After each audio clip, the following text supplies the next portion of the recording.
고민을 오래오래 한 결과 나는 꼭 시인이 될 거야 이렇게 생각을 해서 이제 그쪽으로 마음을 정합니다. 이럴 때 이제 낮에는 그걸 했지만 이제 저녁에는 글을 많이 읽었겠죠. 그래서 이제 글 쪽으로 이제 관심이 세게 가서 23살 때 4,000줄짜리 4,000줄이 하나의 시는 아니겠지만 4,000줄에 이르는 시를 써요. 앤디 미온이라는 것을. 여러 덩어리의 이런 그 운문들이 쭉 있는 것인데 4,000줄짜리 시를 쓴다고 생각해 보십시오. 얼마나 고생했겠습니까? 썼어요. 근데 욕을 엄청 먹었습니다. 그 당시에 사람들이 아유 얘 글이 영시원치 않다고 엄청 욕을 많이 했어요. 그래서 얘가 낙심을 세게 했죠. 존 키츠가. 그래서 그 다음부터는 어떻게 하느냐, 이런 낭만적인 감정에 연결된 시를 쓰려면 내가 이런 초자연적인 경험을 해야 된다라는 생각을 해서 막 등산을 하고 그런 어려운 산에 올라가고 그런 걸 해요. 그래서 여기 산에 올라간 얘기도 나옵니다. 사실은 벤 네비스라고 영국에서 제일 높은 산이라 그러네요. 1345 해발 1345m. 뭐 산이 높은 나라의 그런 관점에서 보면 이게 높은 산은 아니지만 뭐 자기네가 속한 입장에서는 이게 높은 걸 테니까 이제 거기를 올라가서 어마어마한 자연의 무엇을 느끼고 막 이랬다는 거죠. 하여튼 필요 없이 높은 데 올라갔을 거예요. 좀 이런 자연적인 경험을 하면 시상이 떠오를까 해서.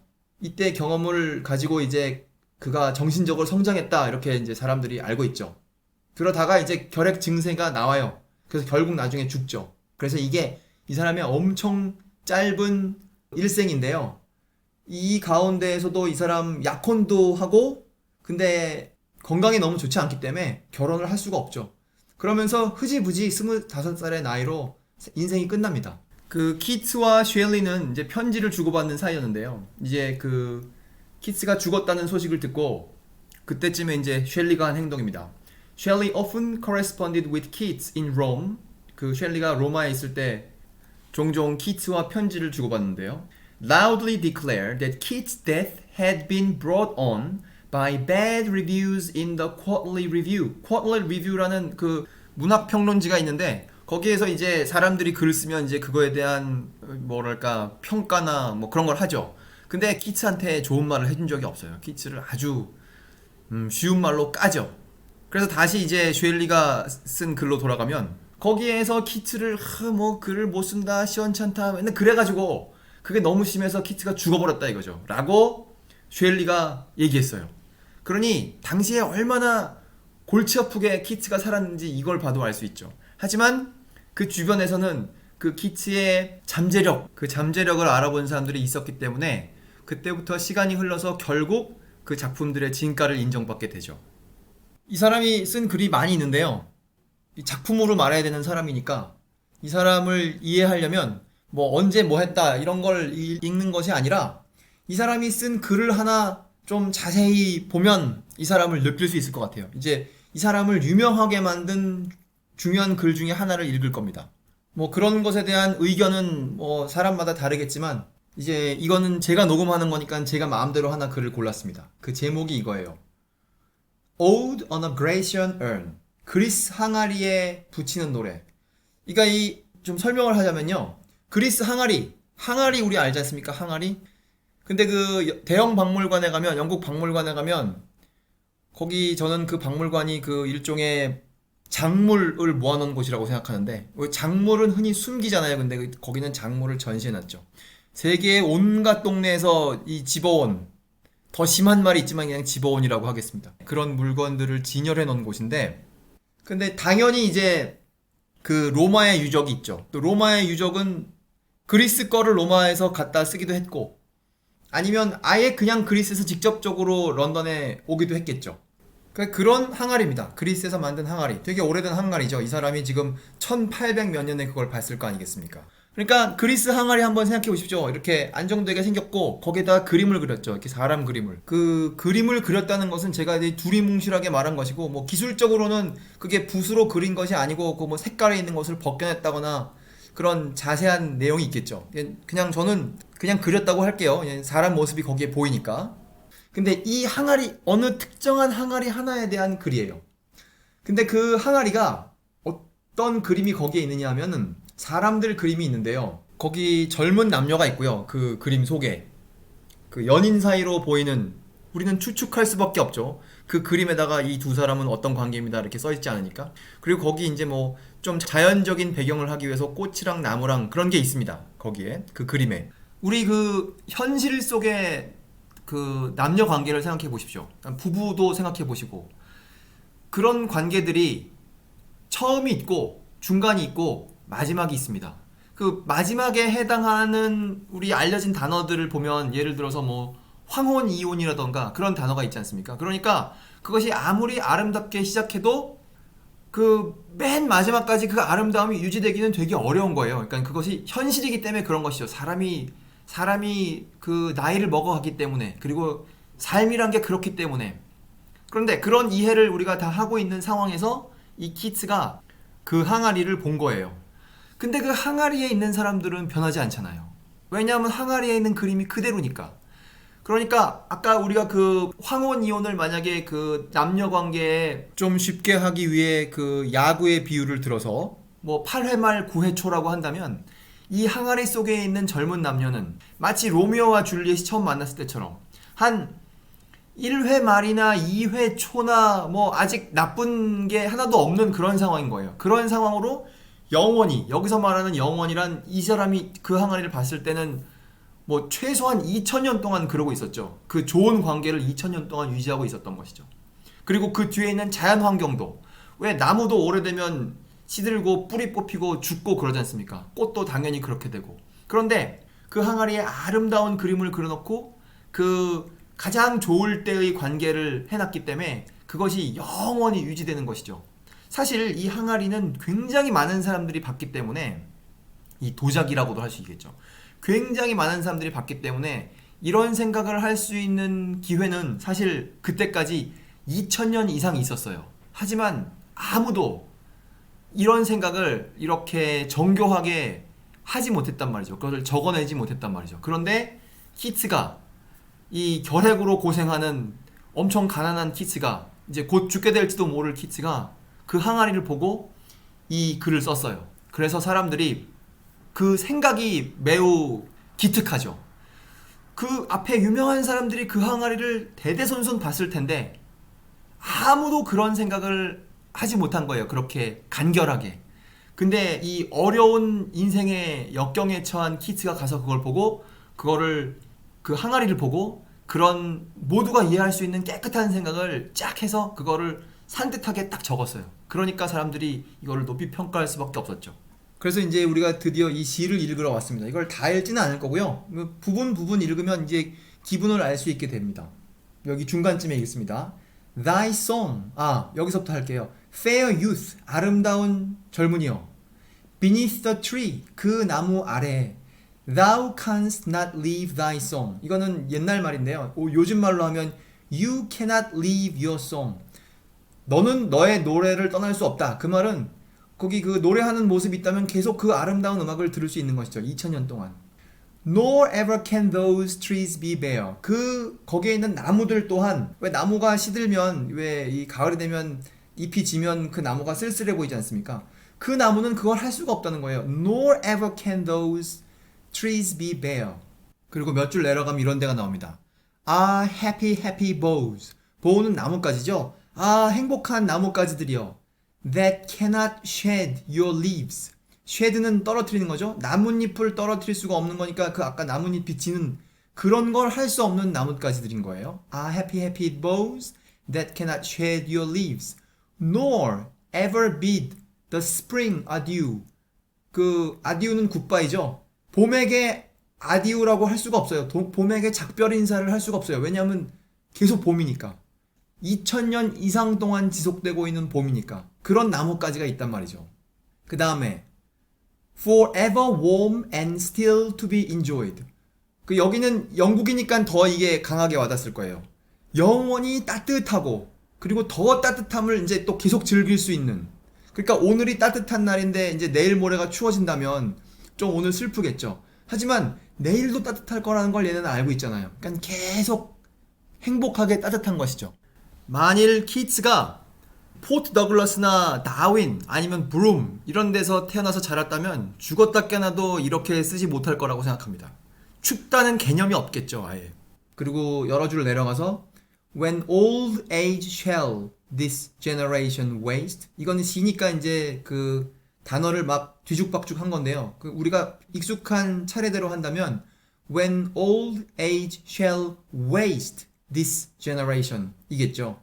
그러니까 나이를 많이 먹어서 지금 세대의 사람들이 그 인간으로서 폐기되었을 때, 그러니까 시간이 지나면 지금 젊은 사람들은 언젠가 굉장히 늙은 사람이 되거나 아니면 이제 살아있지 않은 사람이 되죠. 그렇게 되었을 때 Thou shall remain in the midst of other woe. Thou shall remain. 너는 남아있을 것이다. In the midst of other woe than ours. 지금 살아있는 사람들은 지금 오늘날의 걱정을 할 거란 말이죠. 그게 무엇이건 간에. 그런데 이 세대를 넘어선 어떤 미래가 되면 또 그 사람들은 또 자기들의 고민을 하고 있을 거 아니겠습니까? 그러니까 우리의 지금 세대의 고민과는 다른 종류의 걱정을 하고 있을 그 사람들 속에 또 이 in the midst, in the middle of죠. 거기에 또 이 항아리는 계속 있을 거니까요, 박물관에. A friend to man, to whom thou sayest. 그러니까 그 항아리가 인간에게 친구로 남아있어요. 대대손손 친구가 되는 거죠. 놀러가면 볼 수 있는 항아리가 되는 거니까. To whom thou sayest. 그 사람들에게 내가, 그 항아리가 말한다. 뭐라고 말하냐? 그 뭐라고 말하느냐를 두 줄을 쓰고 그게 끝나요. 뭐라고 말하냐? 이게 이 시의 제일 유명한 말인데요. Beauty is truth. 아름다움이 진실이다. 그 진실은 뭐 무슨 사건 현장에 뭐 누가 메시지 나갔고 머리카락이 남아있고 그런 걸 우리가 진실이라고 하지 않습니까? 그 진실은 무엇이 진실이냐? 아름다움이 진실이며 truth, beauty. 그 진실이 아름다운 것이다. 진실이 아름답죠? 우리가 진실을 알아냈을 때 아름답지 않습니까? 그게. That is all you know on earth. 그것이 사람들이 알고 있는 모든 것이다. 그러니까 그것이 그 지식의 총합이에요. And all you need to know. 알 필요가 있는 그 모든 것이다. 제가 여기 누가 번역해 놓은 것을 읽을게요. 그 맨 마지막 두 줄. 아름다운 것은 진리요. 진리는 아름다움이다. 이것이 인간 세상에서 인간이 알고 있는 전부요. 알아야 할 전부다. 그러니까 다른 거 알 필요가 없다는 거예요. 더 다른 것을. 그냥 아름다움이 진실이고 진실이 아름다움이다. 그것만 알면 되는 것이죠. 이 관점에서 보면 아름답지 않은 진실이라는 없는 거가 아니겠습니까? 여기서 이 잠깐 다시 멜바로서 얼마 전 댓글에 보면 그 남편이 바람핀 걸 아는 그 찝찝함이 있다는데 그건 이 사람의 주장에 따르면 그건 그렇지 않은 것이죠. 매우 슬프게도. 그래서 그 멜바로서 저에게 존 키츠가 맞으냐 아니면 그 댓글이 맞으냐 하나 고르라고 한다면 전 기꺼이 존 키츠가 틀리다고 하겠어요. 왜냐하면 남편이 바람핀 걸 알면 찝찝하다고 느낄 수 있겠죠. 뭐 저는 그런 비슷한 경험을 해본 적이 없지만 다 글로 배워서 뭘 알겠습니까. 그래서 여기까지가 존 키츠예요. 그리고 존 키츠 삶 전체를 보는 것보다는 조금 아까 그 그리스 항아리에 대한 그것에 집중하고 싶어요. 그것을 통하여 존 키츠를 이해하자 이거죠. 그런 산뜻하고 정갈한 생각을 한 아주 어려운 삶을 사는 젊은이, 그런 기특한 생각을 한 젊은이, 이렇게 존 키츠를 이해하면 다음 순서로 가는 좋은 준비가 되겠습니다. 다음 순서가 있습니다. 다음 순서를 제가 알려드릴게요. 참고로 이 그리스 항아리에 대한 이 시, 이거는 1820년, 죽기 1년 전에 쓴 글이에요. 존 키츠가. 자, 그러고 나서 약 100년쯤 지났을 때 어떤 사람이 다음과 같은 글을 씁니다. 곧바로 글부터 시작하겠습니다. 이것도 시인데요. 이제 이 20세기 초가 되면 이제 글이 읽기 더 어려워지기 시작하죠. 하여튼 조금만 읽을게요. 이 긴 글인데 한 몇 줄만 읽을게요. Death is the mother of beauty. 죽음은 아름다움의 어머니다. 그러니까 어떤 것이 아름답기 위해서는 그것이 영원에서는 그것이 아름다울 수 없다는 거죠. 이 꽃이 아름답기 위해서는 우리의 마음속에 꽃은 다음 주면 존재하지 않아 라는 마음이 있기 때문에 그 꽃이 더 아름답게 우리 눈에 보인다는 거예요. 어떤 것이 영원하다는 것을 알면 우리가 그 아름다움을 좀 낮게 평가합니다. 플라스틱 꽃을 생각하면 되죠. 플라스틱 꽃은 영원히 그렇게 생겨 있을 것인데 그거 우리가 높이 평가하지 않지 않습니까? Death is the mother of beauty. Hence from her alone shall come fulfillment to our dreams and our desires. 그래서 그 죽음으로부터, her가 죽음이죠. 그 죽음으로부터 우리의 꿈 혹은 우리의 욕망의 실현, 그것이 달성된다.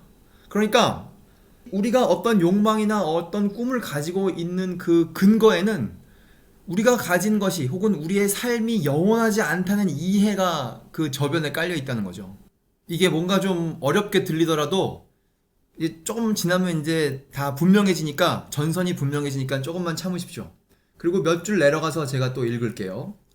Is there no change of death in paradise? 천국에는 그럼 죽음이 없단 말인가? 이렇게 물어보는 거죠. 그러니까 행복해지기 위해서는 죽음이 있어야 한다 이 말이에요. Does ripe fruit never fall? 과일이 충분히 익으면 떨어지지 않는가? 그러니까 과일이 익었다는 증거로 과일이 떨어진다는 것, 그것이 그 과일이라는 것의 완성이라는 거죠. 그러니까 과일의 완성에는 떨어짐이 포함되는 거예요. Or do the bows hang always heavy in that perfect sky? 그 나뭇가지들은 영원히 그렇게 공중에 딱 나무에 붙어 있는가? Unchanging. 변하지 않으면서. 어디서 좀 들어본 얘기 같지 않습니까, 이거? 우선 이 두 가지 이야기. 지금 우리가 이 두 개의 시를 봤어요. 키츠가 1820년에 쓴 걸 봤고, 이 사람 미국 사람인데 이 사람이 1920 몇 년쯤에 쓴 걸 본 겁니다. 그런데 키츠는 이 사람이 쓴 글을 보고 자기 글을 쓴 건 아니지만 이 사람은 키츠가 쓴 글을 보고 자기 글을 썼죠. 그러니까 나중에 쓰는 사람이 언제나 유리하죠. 어떻게 보면. 그러니까 이 글을 보면, 그러니까 이 두 번째 글, 이게 Sunday Morning이라는 시인데요. 굉장히 긴데 제가 그냥 몇 줄만 뽑은 거예요. 그 기분을 알기 위해서. 사실 두 번째 글에 나온 시각이 우리 동양에 익숙한 시각입니다. 무슨 변화한다던가 뭐 그런 거죠. 그리고 이게 어떻게 보면 좀 어른스러운 시각일 수 있어요. 그래서 이 두 가지 글을 다 아는 사람들은 마음의 결정을 내립니다. 나는 어디가 맞다고 생각한다. 왜냐하면 이 두 번째 글이 어떻게 보면 첫 번째 글에 대한 반론 혹은 더 심하게 말하면 공격이기 때문에 그렇죠. 그래서 이 아이디어 자체만을 비교하면 서로가 양쪽 아이디어가 다 날카로운 것 같고 그 의미심장하다고 할 수 있습니다. 나름대로. 그래서 어느 한쪽을 골라야 한다면 이 내용만을 보면 좀 고르기가 애매해요. 어느 쪽으로 찬성을 할 것인가. 그런데 제가 저의 삶의 어떤 시점에 이거는 압도적으로 이쪽이 맞다라고 결정한 때가 있어요. 그 근거를 제가 알려드리도록 하겠습니다. 그 근거는 어디에 있느냐? 그 두 사람의 개인을 비교하는 거예요. 우리 키츠는 이제 이미 잘 알아요. 뭐 되게 짤막한 인생을 고생하면서 살다가 죽었고, 그 사는 시간도 남들의 도움으로 겨우 버틴 그 삶이었어요. 그리고 성공을 맛보지도 못했고. 그게 키츠입니다. 이 두 번째 글을 쓴 사람, 이 사람은 월리스 스티븐스라는 사람인데요. 이 사람은 아주 큰 성공을 한 사람이에요. 학교도 좋은 데를 나왔고 아주 좋은 회사를 다니고 있었고 자기 자리도 회사에서 아주 높아요. 그러니까 시를 쓰는 건 부업이에요. 낮에는 회사에서 일을 하죠. 변호사로서 혹은 그 회사의 중역으로서. 얼만큼 이 사람이 경제적으로 성공을 했느냐? 비행기를 타고 다닐 뿐만 아니라 자기 비행기가 있을 뿐만 아니라 이 사람 20세기 초반인데 자기 마당에 비행장이 있을 정도로 그 거대한 저택에 살아요. 그래서 저는 그 두 아이디어의 승패를 나눌 수 있는 좋은 근거가 있다고 생각합니다. 그 두 아이디어가 애매할 때는 사회적으로 성공한 사람이 지는 것으로 제가 마음속으로 결정했습니다. 이 기준은, 그러니까 이 평가 방법은 어떻게 보면 말도 안 되는 거일 수 있어요. 하지만 이것은 저의 방법입니다. 제가 부둥켜 아는 방법입니다. 적어도 이 두 개의 시에 대해서는 제가 그렇게 정하기로 오래전에 마음을 먹었죠. 그런데 이 세상은 저에게 동의하지 않습니다.